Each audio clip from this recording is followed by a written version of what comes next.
In 1825, there was two canals designed for Ohio.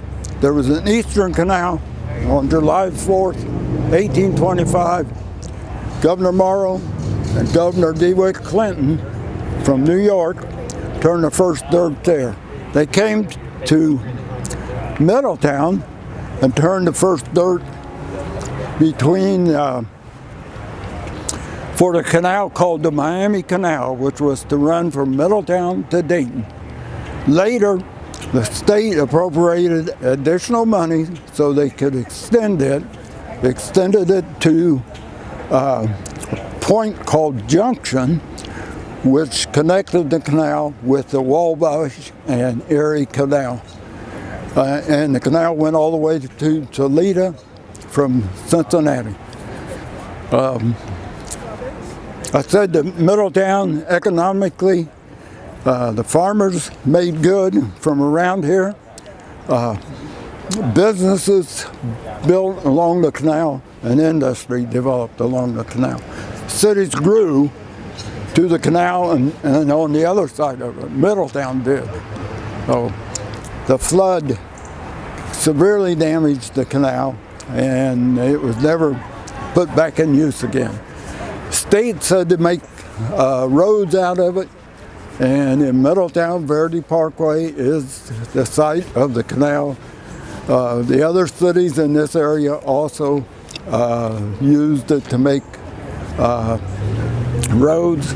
There are some parks and trails and that sort of thing along the canal.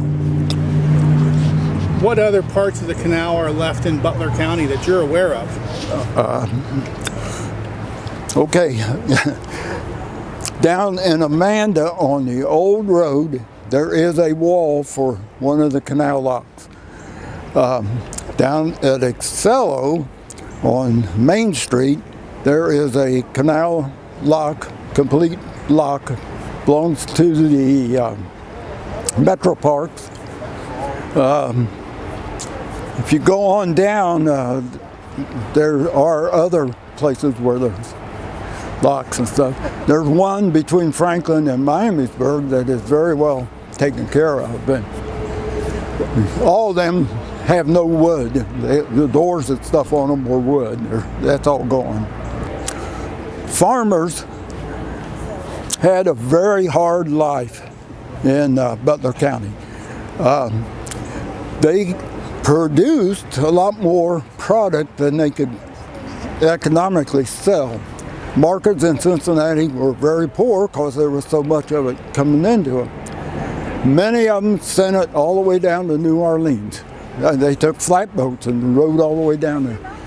The time they got down there, a lot of them got more by breaking up the flatboats and selling the wood than they did for the other.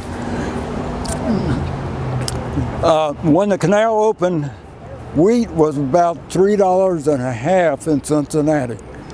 Over in New York, it was $8. So even though it cost them $1 to ship it to New York was wanting it very badly, and it made many of the farmers.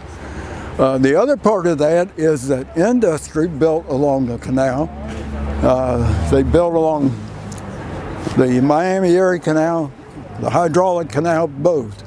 But paper mills located along the Miami Erie Canal, tobacco plant, Paul Sword's first plant, where him and others together, their first plant was right on the canal.